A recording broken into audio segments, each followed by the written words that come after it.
this debate. I wanted to, on behalf of my mum, who is a teacher for 40 years, I know how hard she worked. I wanted to congratulate the Minister for Education.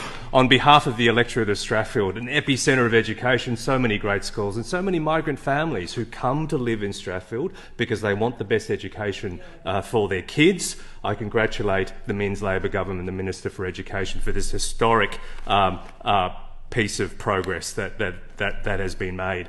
I've got to say, Mr Speaker, I was appalled by the member for Hornsby's comment and the former Treasurer's comment that somehow that this was a fantasy, that the teacher shortage crisis and the crisis in our education system was a fantasy. Mr Speaker, the statistics don't lie. Right? 60% of teachers saying that they want to leave the profession in the next 5 years. Is that a fantasy? The mother at the cafe in Burwood near my office, when I go in there and she said her Year 12 student at one of the state's top private schools, she was concerned about his HSC results because they couldn't find a teacher to teach business studies. Is that a fantasy? Right? The falling education standards and the performance of Australia in the PISA results, is that a fantasy? Teachers leaving for interstate or other industries because they're actually respected and they're paid better there. Is that a fantasy? This fantasy line by the former Treasurer actually goes to the heart of what is wrong with the former government. They just didn't get it. They refused to accept that there was a problem. But actually, it's worse. They did it deliberately.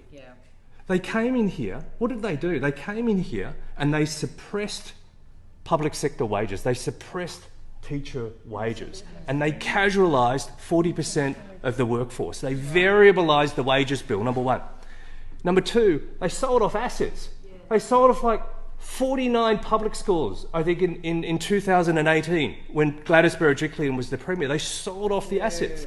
And number three, as we all know, they loaded up the state's balance sheet with debt, approaching $190 billion of debt. Do you know what this sounds like, Mr Speaker? It sounds like the operating model for a private equity leveraged buyout fund.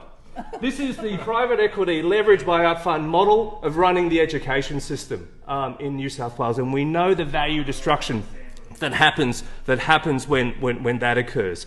But we're on the road to fixing it, Mr Speaker, starting with paying teachers properly. And I had a look at the PISA 2018 average scores for maths, science and reading. Number 1, China. Number 2, Singapore. Number 3, Macau. Number 4, Hong Kong. Number 5, Estonia. Number 6, Japan. Number 7, South Korea. Number 8, Canada. Why can't we be number 1? Why can't we be number 1, Mr Speaker? We can. And we can, but we have to do it right. And the starting point is by respecting and elevating the status of teachers.